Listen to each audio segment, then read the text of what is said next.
I'll tell you, the president himself seems to be feeling very optimistic about his new tax law. He's been tweeting about that while he's down here in Florida. But on this holiday week around the country, you've got a lot of folks making a mad dash to try to figure out what it means for them.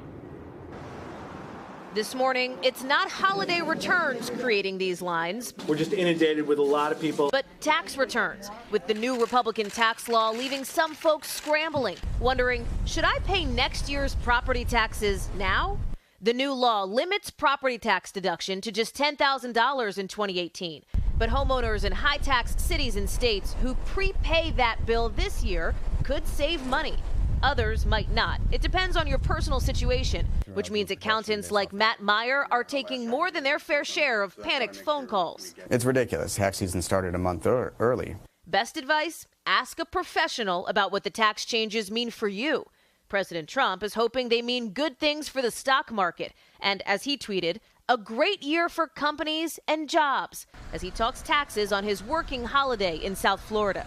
Back in Washington, his Treasury Department is working on something else, putting pressure on North Korea, slapping new sanctions on the rogue regime, going after two senior officials described by the U.S. as leaders of Pyongyang's ballistic missile program. It comes as North Korea unleashes another round of tough talk, calling the United Nations sanctions against it an act of war, even as a new South Korean report predicts the North will push for diplomatic discussions with the U.S. in the new year.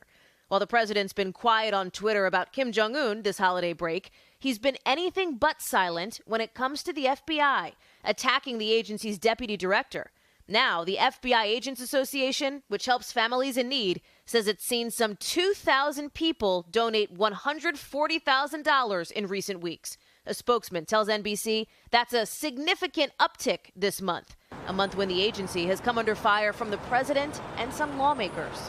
You think that's appropriate for the president? I'm very concerned that the DOJ and the FBI, whether you want to call it deep state or what, are kind of off the rails. The former acting CIA director disturbed by that kind of talk. I think what the president is saying about the FBI is disgraceful, and it's equally disgraceful that no Republicans are stepping in to say stop it.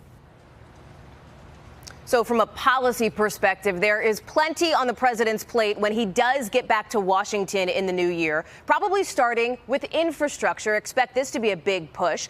A top advisor to the White House says the president will huddle with top Republicans in D.C. in that first week of January to figure out what exactly they want to tackle first. Chanel? All right, Hallie, thank you.